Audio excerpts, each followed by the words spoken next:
But lechon is just too bloody good, especially with rice. And Mang Tomas.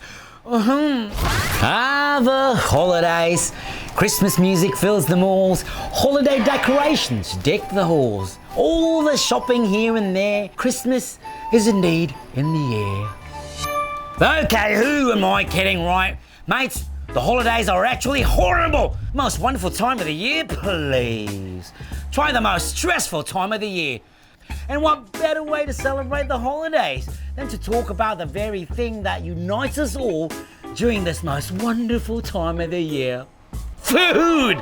Insane and equally glorious, yet insane amounts of food! I am Bogart the Explorer from the Bo City, and this is an extremely Bogart take on holiday food. Let's go!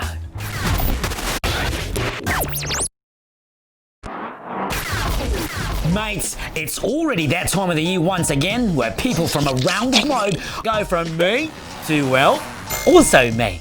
Here in the Philippines, even though the holiday season begins in September and not December, Christmas still really begins on, you guessed it, the 16th of December, and not the 25th. Starting with a 9-day series of masses called Simbang Gabi, with Simba meaning mass and Gabi meaning night. But we celebrate it during the day. Still following me? Yeah? Well, my point is, this all culminates in a feast of feasts on Christmas Eve called Noche Buena, where Filipinos celebrate with a huge Thanksgiving meal at midnight. So the real thing we're really giving thanks for is the fact that we won't have to cook and prepare for a change. Not to mention the free meal. Eat then run, baby. This cheat meal of all cheat meals is undoubtedly heaven on earth. To the famed Pinoy spaghetti with sweet sauce and hot dog, to the oh so juicy, fatty and tasty lechon, which is figuratively and quite literally to die for. Heart disease, of course, being the leading cause of death in Filipinos, with approximately 5 in every 10 eventually succumbing to it. But lechon is just too bloody good, especially with rice. And Mang Tomas, mind you, this kind of overeating and overstuffing during the holidays happens all across the globe. Trust me, mate, if overeating were a stock, now might be the perfect time to buy the bejesus out of it. Overeating worldwide has already gotten so bad in general that for the first time ever, more people may have a higher risk of dying from eating too much than from eating too little. And let's face it, right? How can we not feast and gorge upon all those fancy, delicious meals many of us would only get our hands on around or during holidays and special occasions? And I'm not even talking about the juicy Christmas ham or even the odd fascination of the Japanese for KFC during Christmas. Nah, I'm talking about delicious, mouth-watering holiday classics such as fried mopane worms from South Africa. Or the smalaho from Norway. Who wouldn't want a whole steamed sheep's head set to share? Well, me. Let's also not forget Sweden's pickled herring, which, if you ask me, looks as devoid of taste as many Swedes are devoid of emotion. Oh, come on, don't worry, mates. This is a roast. But wait, there's more.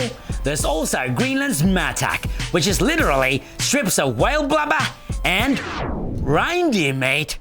That's right, folks, because nothing brings you and your Greenlandic wife and or possibly cousin together during the holiday season quite like 25 kilos of Rudolph the Dead-Nosed Reindeer. With an abundance of holiday food around the world, there is excessive waste as well. The Germans alone have so much excess food that, according to the WHO, they actually throw away 55 kilograms of food every year. 55 kilograms! Seriously, can you imagine throwing away delicious German dishes such as Hundkäse mit Musik or the Labskaus, and most especially the beloved Milbenkäse, the German cheese made with digestive juices secreted by cheese mites and then eaten while the mites are still alive. Tasty. By the way, though it's been fun making all these German puns and Danke references, and trust me, I've gotten much better at this, that's not what I want to stress here. Achtung like wastage doesn't affect anyone is just a big nein, just like in the rest of the world. I'm quite certain that even for Germans, wasting food is definitely the worst. The sad reality is, globally, we humans throw away as much as 1.3 billion tons of food each year during this season, with the exception of Filipinos, of course, because we're always ready to take that food home and pick on it till the holidays are over. Yes, sir. We literally will come to your house secretly armed with our very own Tupperware and plastic containers, ready to take home any and all the excess food you might have. Save for that lone piece of food or yahe pieces that's left on the plate. No one touches those for reasons scientists have yet to explain. You know what that means? It's time for a segment we like to call Bogart's Believe Me or Don't. I don't really care. Did you know that in 2011, a ragtag team of chocolatiers from Cantu, Italy, built the largest chocolate Santa in the world? Mate, this Santa doesn't care if you're naughty or nice. He looks like he ate all his reindeer and now just wants to scare the living hell out of you. I mean, just look at him. This monstrosity, masterpiece, took 6 people exactly 6 weeks to build, just to show everyone that the true spirit of Christmas can sometimes be truly empty inside. Completely empty. So great job, Cantu, Italy, for a monument that will forever remind us about So mates, as we all prepare to adjust our belts by making extra holes in them during the holidays, let's not forget that Christmas is indeed a time for sharing. Sharing our blessings, sharing the food, but most importantly, sharing all the joys that come in gaining all that holiday weight. But honestly, just screw what other people think. Go eat what you want. Well, that's it for me. This episode's made me hungry. I'm gonna go look for some lechon or something to eat. Be safe, be well, and happy holidays. Cheers! Tara Choy, mga Choy! Gutong kayo ba? Naman sige, adobo rito no? Adobo, mas ito no? Lamig ito ba? But nga suka!